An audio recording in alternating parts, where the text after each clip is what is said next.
We come now to the last major system that we'll be studying this semester, and that is Islam. Islam is huge. Whereas we had a problem earlier with maybe Judaism being too small, the amount of those who are Jews being around 14 million, Islam has 1.2 billion believers. Christianity has 2.2 billion. So these two plus Islam basically account for close to 50 to 57% of the world's population. They are that huge, that dominant. It's unfortunate there's been so much conflict between these three major religions because there is a lot in common between them. For example, they all claim their roots go back in a human sense to Abraham. If you read very carefully the story of Abraham in Genesis 12 and also 15, you're going to see that according to these documents that God had promised to bless Abraham and his seed. Both the Jews, the Christians, also the Muslims believe that they are the chosen ones, the ones that God is going to bless in addition to Abraham. So these are great Abrahamic religions. Not only is Islam huge, it also takes very seriously the concept of right and wrong. It takes ethics very, very seriously. As you looked at Houston Smith's book, you saw that, for example, Islam embraces the Ten Commandments, the Old Testament. It also embraces Jesus' teachings, for example, the Golden Rule, do unto others as you'd have them do unto you. But they basically go, well, but the teachings of Jesus are not complete. There are some general guidelines given, and so Islam claims that it's perfected those guidelines by going into detail. What does it mean to love God and to love one's neighbor? So it's very, very specific in its claims there. Basically, the evidence to support Islam is going to be, one, it does take ethics very seriously, but also it's going to be the character of Muhammad. As you look at the chapter on Islam in Houston Smith's The World Religions, he goes into great detail about a lot of the nicknames that were given to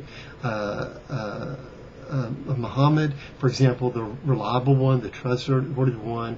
And so basically, this is not somebody who would just come up with a wild-eyed religion and, fake it. That's what basically the support is that his credibility as such lends credibility to Islam. Right? So that would basically be the major support and evidences for Islam. The challenge is going to be not credibility of Muhammad by any means, but rather you have two different views on God. For example, is Jesus God the Son, which Islam totally rejects. It claims Jesus is special, born of a virgin, he is a prophet, but he's not God the Son. They see that would be bordering on blasphemy, that claim. But basically what you have is the nature of the evidence to support Christianity and also the nature of the evidence to support Islam. For example, let's just take the New Testament documents, for example. Islam claims in the Quran that Jesus himself was not crucified on the cross. Well, Christianity is not based on the crucifixion per se. It's based on the resurrection, which is supposed to be presupposing the crucifixion.